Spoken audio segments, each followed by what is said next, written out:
Hi hello. இன்றைக்கி நம்ம இந்த வீடியோவில் ஒரு நார்மல் ப்ளவுஸ் கட்டிங் பார்க்க போகிறோம். அதுக்கு நம்ம பியூர் காட்டன் பிட் ஒன்று எடுத்துக்கிட்டோம். அதை ஃபஸ்ட்டு நம்ம எப்பயும் போல் 4ஆக ஃபோல்டு பண்ணிக்கலாம். பண்ணிக்கிட்டு நான் எப்பயுமே ஃபஸ்ட்டு ஸ்லீவ் தான் கட் பண்ணுவேன். அதனால் ஃபஸ்ட்டு நம்ம நல்லா சுருக்கம்லாம் இல்லாமல் நல்லா அயன் பண்ணிவிட்டு அதுக்கப்புறமா கட்டிங்க்கு நம்ம எடுத்துக்கலாம். எடுத்துட்டு ஃபஸ்ட்டு எட்ஜு ஈவன் பண்ணுறதுக்காக ஒரு கோடு போட்டுக்கலாம். அடுத்தது 1.5 இன்ச் விட்டு ஒரு கோடு போட்டுக்கலாம், மடித்து எம்மிங் பண்ணுறதுக்காக. அதுக்கப்புறம் நம்ம ப்ளவுஸ்லேருந்து சுருக்கம் இல்லாமல் நல்லா தேய்ச்சி விட்டுக்கலாம். விட்டுட்டு ஸ்லீவ் அளவு ப்ளவுஸில் உள்ள ஸ்லீவை அப்படியே எடுத்து சுருக்கம் இல்லாமல் நல்லா அமுத்தி கையால் பிடிச்சிக்கிட்டு கரெக்டாக கை ஜாயிண்ட் ஆகிற இடத்துக்கிட்ட நல்லா டைட்டாக பிடிச்சி சுருக்கம் இல்லாமல் பிடிச்சோம்னா கரெக்டான அளவு தெரியும். அப்போ அமர்த்தி பிடிச்சிட்டு கரெக்டாக நம்ம ஸ்லீவ் ஜாயின் பண்ணுற இடத்துக்கிட்ட 1/2 இன்ச் தள்ளி, ஏன்னா புதுசாக நம்ம தைக்கிறதுனால 1/2 இன்ச் விட்டுக்கலாம், இல்லைனா 1/4 இன்ச்சு விட்டாலே போதும். தள்ளி மார்க் பண்ணிக்கலாம். மார்க் பண்ணிக்கிட்டு அப்படியே வளைவாக ஒரு கோடு, அவ்வளோதான்.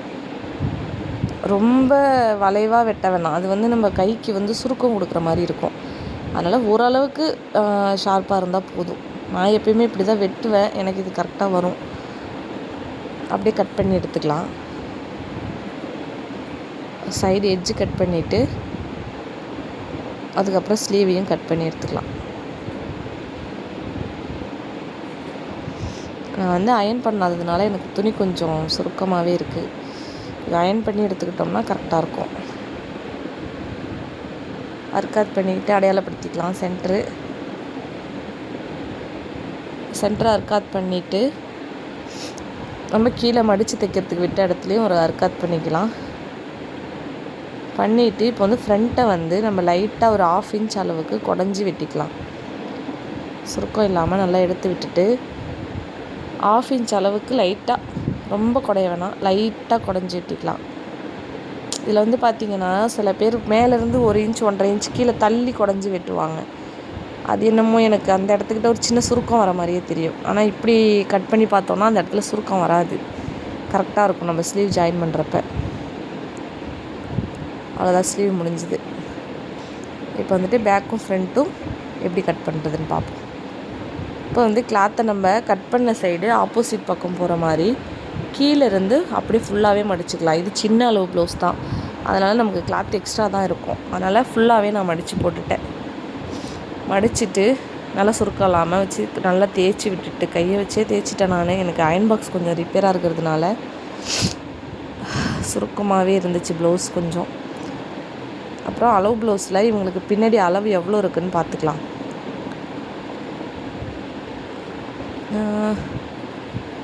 இவங்களுக்கு பின்னாடி இறக்கம் எவ்வளோ இருக்குதுன்னு பார்த்துட்டு நம்ம அதுக்கு தகுந்த மாதிரி மடிச்சுக்கலாம். இவங்களுக்கு எத்தனை இருந்துச்சுன்னா 12 இன்ச் இருந்தது.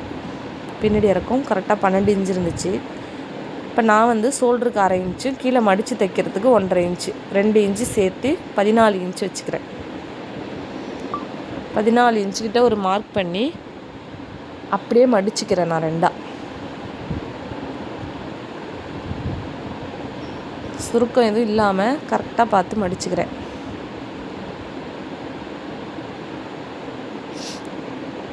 அவ்வளோதான். இப்போ கிளாத்தை 4ஆக மடிச்சுட்டு நல்லா சுருக்கம் இல்லாமல் நல்லா ஃபுல்லாக எடுத்து விட்டுக்கிறேன். இப்போ மேலே உள்ள பார்ட் தான் நமக்கு பேக் பார்ட்டு, கீழே உள்ளது ஃப்ரண்ட் பார்ட்டு. ஃபுல்லாக மடிச்சுட்டு கீழே 1.5 இன்ச்சு நான் மடித்து தைக்கிறதுக்காக விட்டதை மார்க் பண்ணிக்கிறேன். மார்க் பண்ணிக்கிட்டு ஸ்ட்ரைட்டாக ஒரு கோடு போட்டுக்கிறேன். அதிலேருந்து நம்ம மடித்து தைக்கும் போது அது நமக்கு கரெக்டாக தெரியணுன்றதுக்காக மார்க் பண்ணியாச்சு. பண்ணிவிட்டு இவங்க சின்ன அளவு ப்ளவுஸ் இவங்களுக்கு, அதனால் இவங்க கழுத்து அகலமும் கொஞ்சம் கம்மியாக தான் போடுவாங்க. 2.25 வச்சுக்கிறேன் நான் இவங்களுக்கு. நம்ம தைக்கிறப்போ ஒரு 1/4 இன்ச்சு உள்ளே கிராஸ் பீஸ் கொடுக்குறப்போ உள்ளே போயிடும், அப்புறம் 2.5 ஆயிரும் அளவு. ஷோல்ட்ரு 2.25 கொடுக்குறேன். 2.25 ஷோல்ட்ரு. இவங்க சின்ன அளவு, கொஞ்சம் ஒல்லியாக இருப்பாங்க, நெக்குமே கொஞ்சம் க்ளோஸாக தான் போடுவாங்க. அதனால் அவங்களுக்கு இந்த அளவே போதுமானது. இப்போ பின்கழுத்து இறக்கம், அவங்க ப்ளவுஸில் உள்ள இறக்கத்தை நான் அப்படியே வச்சுக்கிறேன். கரெக்டாக அந்த தையல்கிட்ட குறிக்காமல் மேல்கொண்டு 1/4 இன்ச்சு வச்சு குறிச்சிக்கணும். ஏன்னா நம்ம கிராஸ் பீஸ் கொடுத்து திருப்புறப்ப அது கரெக்டாக உள்ளே போயிடும். இப்போ வந்து நம்ம ப்ளவுஸோட அகலத்தை கணக்கெடுத்துக்கலாம். இப்போ வந்து ஃபுல்லாக நம்ம கணக்கெடுக்கிறப்போ கழுத்து வந்து அவங்க போட்டு போட்டு கொஞ்சம் விரிஞ்சிருக்கும். அதில் வந்து நமக்கு கரெக்டான அளவு கிடைக்காது அகலம். அதனால் என்ன செய்கிறோன்னா, நல்லா சுருக்கம் இல்லாமல் நல்லா எடுத்து விட்டுக்கலாம். ப்ளவுஸை எடுத்து விட்டுக்கிட்டு நெக்கோட பேக் நெக்கோட சென்டரில் இருந்து ஆம்ஹோல் வரைக்கும் நம்ம அளந்துக்கலாம். சென்டர்லேருந்து ஆம்ஹோல் வரைக்கும் இவங்களுக்கு 8.5 வந்துச்சு, 8.5 இன்ச் இருந்துச்சு கரெக்டாக. எனவே ஏற்கனவே காட்டன் ப்ளவுஸு அதுவுமே கொஞ்சம் அவங்க போட்டு போட்டு விரிஞ்சிரும். இல்லை சில ப்ளவுஸ் பார்த்திங்கன்னா ரொம்ப சுருங்கி இருக்கும். இப்போ 8.5 இன்ச் நான் கரெக்டாக நம்ம கழுத்து அகலத்துலேருந்து ஸ்ட்ரைட்டாக நான் குறிச்சிக்கிட்டேன். குறிச்சிட்டு அடுத்தது இடுப்பு அளவை நம்ம கரெக்டாக குறிச்சிக்கலாம். இடுப்பில் அப்படியே அளவு ப்ளவுஸில் உள்ள அளவு இடுப்பு அளவை நான் அப்படியே குறிச்சிக்கிறேன்.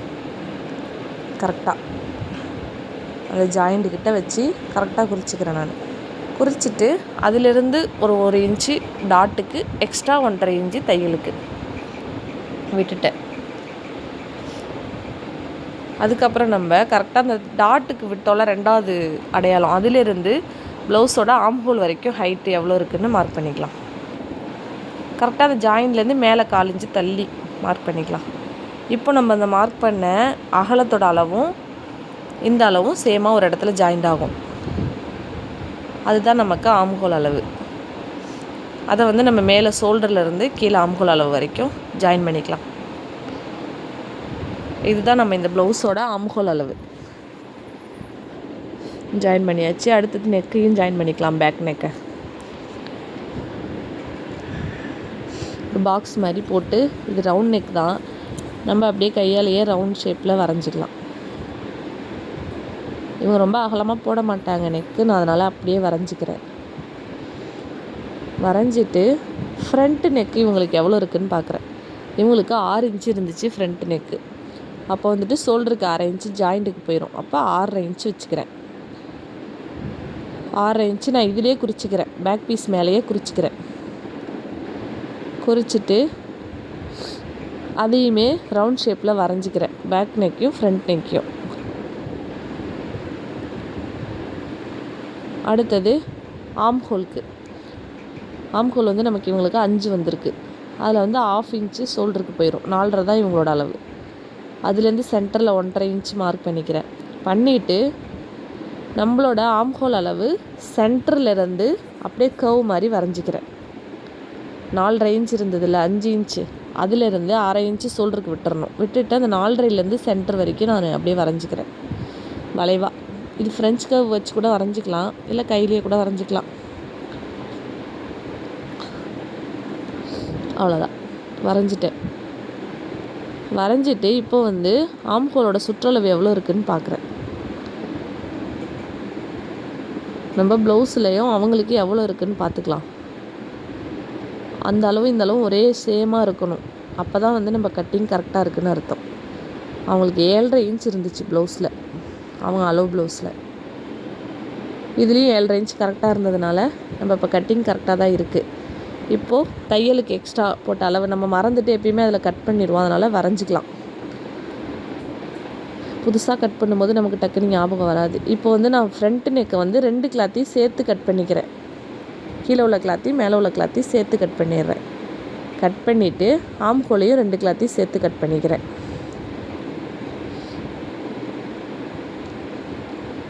கரெக்டாக நம்ம வரைஞ்சிருக்கிறதுக்கு மேலேயே கட் பண்ணிக்கிறேன். இப்போ வந்துட்டு நம்ம அந்த ஜாயிண்ட்டுக்கிட்ட சின்ன அர்க்காட் பண்ணிக்கிறேன். நம்ம சைட் ஜாயின் பண்ணும்போது ஈஸியாக இருக்கும். அர்க்காட் பண்ணிவிட்டு இப்போ வந்து ஷோல்டரை வந்து 2த்தையும் கட் பண்ணிடுறேன்.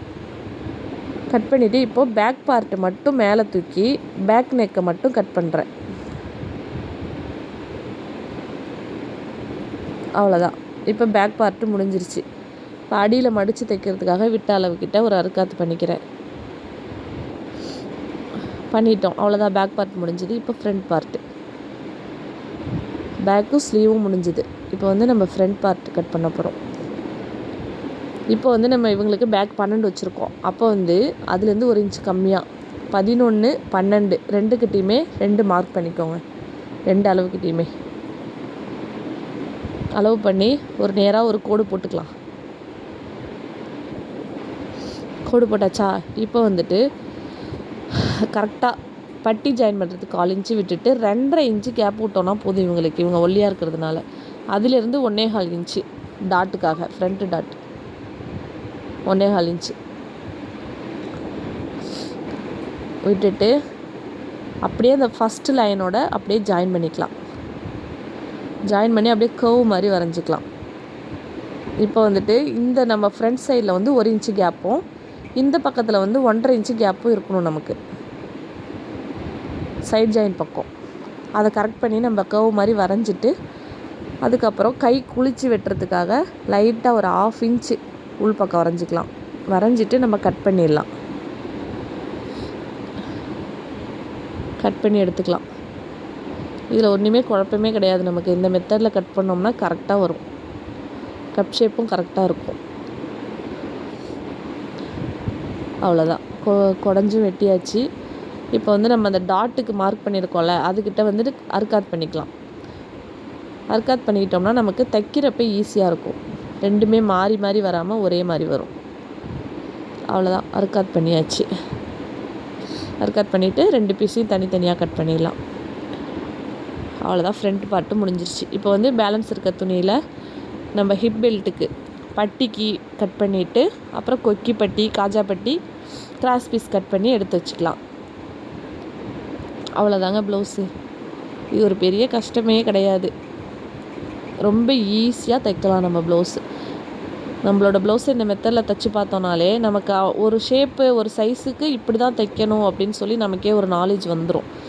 நம்மளோட ப்ளவுஸை கரெக்ட் பண்ணி ஒரு மிஸ்டேக்கை நம்ம கரெக்ட் பண்ணிட்டோம்னாலே யாருக்கு வேணாலும் நம்ம தைச்சிடலாம். அவ்வளோதான். இப்போ நம்ம கிராஸ் பீஸுமே கட் பண்ணி எடுத்துட்டோம். முடிஞ்சு. அவ்வளோதான். நம்ம வந்து இனிமேல் கட்டிங் வீடியோவில் பார்க்கலாம்.